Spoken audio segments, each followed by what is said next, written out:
Tennoji, June 1615. 500 against 50,000. Sanada Yukimura charged to Ieyasu's own flag, and the shogun fled. This story ends in defeat. So why does Japan still call Yukimura its greatest samurai?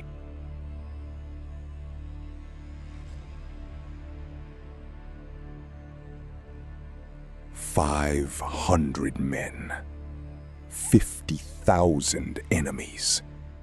He charged anyway, straight at the shogun himself.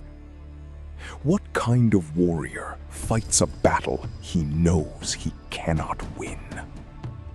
Sanada Yukimura was born in 1567, the second son of Sanada Masayuki, a warlord of the mountainous Shinano province. The Sanada family was small, caught between giants, the Uesugi, the Takeda, and the rising power of the Tokugawa.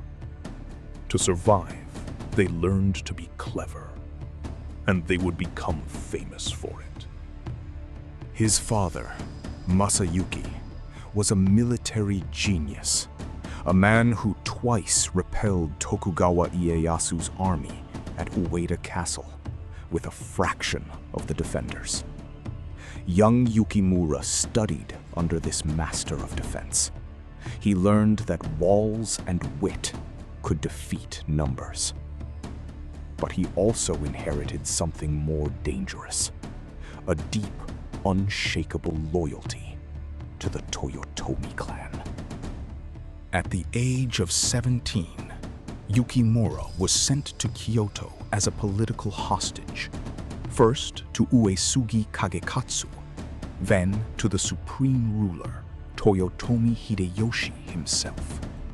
It was common practice, a son given in pledge of a family's loyalty. But for Yukimura, it became something more. He lived in Hideyoshi's grand court, absorbed his culture, and came to revere the man who had unified Japan.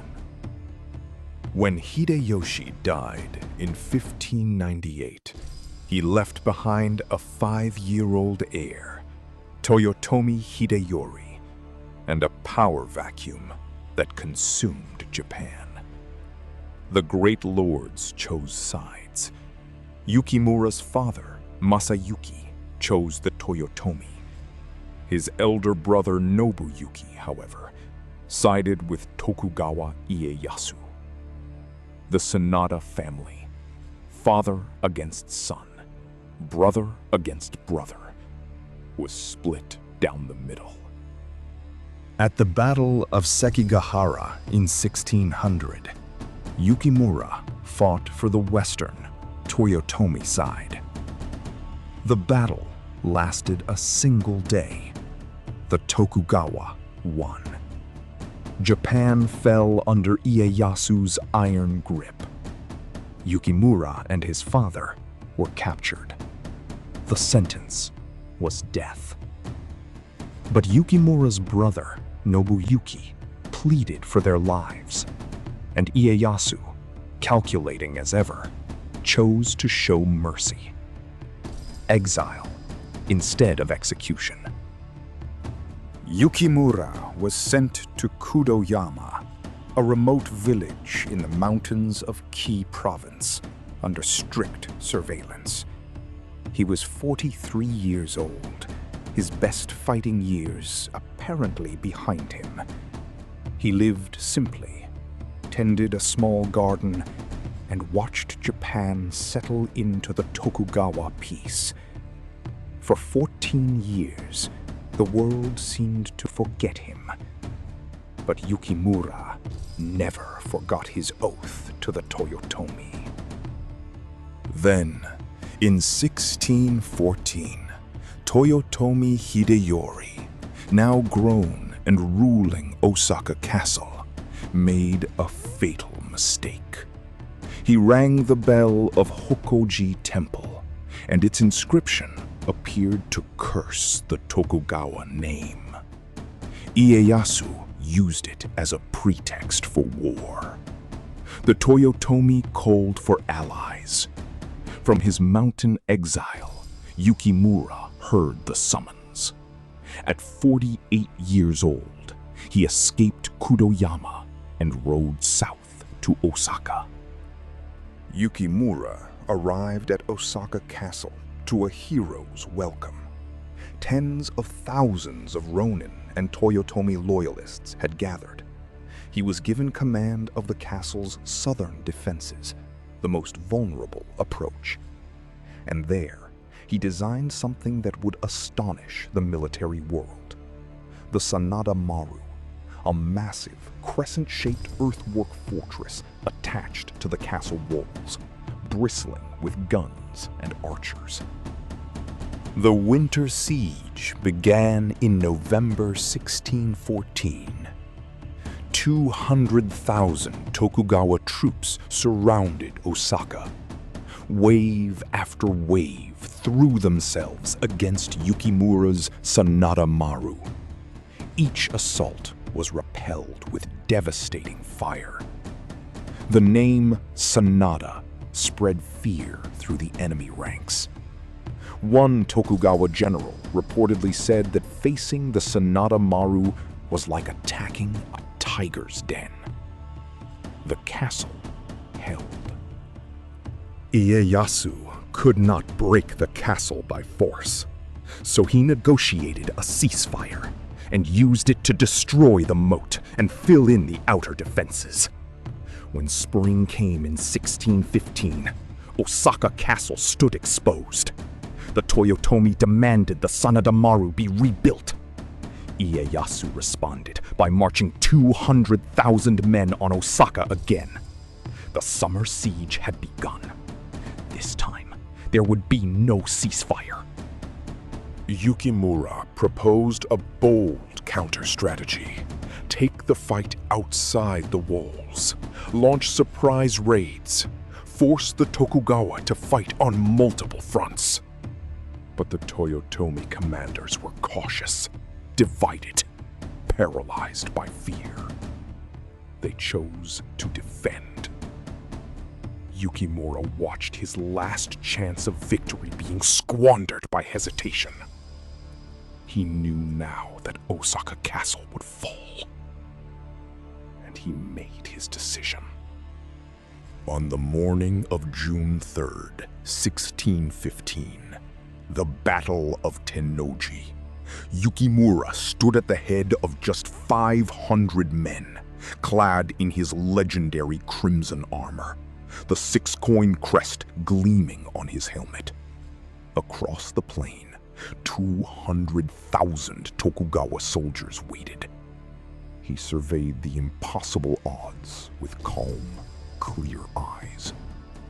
Then he turned to his men and gave the order to charge. Yukimura's 500 men tore through the Tokugawa lines like a crimson blade. 3 times they charged. 3 times they broke the enemy formation. He drove straight toward Ieyasu's command position itself. Tokugawa Ieyasu, the most powerful man in Japan, reportedly drew his sword and prepared to take his own life. His generals begged him to flee. The shogun ran. But numbers cannot be defied forever. Yukimura's force was spent. He was 50 years old and had charged through 3 grueling assaults. He dismounted near Yasui Shrine and sat beneath a pine tree, unable to continue. A Tokugawa samurai named Nishio Nizaemon found him there, and, not recognizing the great warrior at first, asked his name. Yukimura told him, quietly, with dignity, and was cut down. Osaka Castle burned that same day. The Toyotomi line was extinguished. Tokugawa's rule over Japan was absolute and would last 2.5 centuries. By every measure of history, Sanada Yukimura lost. He lost his father's cause. He lost the battle. He lost his life. And yet, within years of his death, the enemy was calling him the greatest warrior in Japan. Why? Because Yukimura embodied something the Japanese have always cherished above victory. The beauty of complete commitment, of giving everything for a cause, even knowing it is lost. He is the spirit of the samurai stripped to its essence, not the winner's cunning, but the warrior's soul. 4 centuries later, his crimson armor still defines the image of the ideal samurai across film, anime, and art. Next time on Samurai Chronicles, another brilliant mind who unified Japan, not through force alone, but through cunning, patience, and ruthless reinvention. The peasant who became Japan's supreme ruler, Toyotomi Hideyoshi. If Yukimura's story moved you, subscribe to Samurai Chronicles for a new episode every day. And tell us in the comments, who do you think was the greatest samurai of all? We'll see you in the next battle.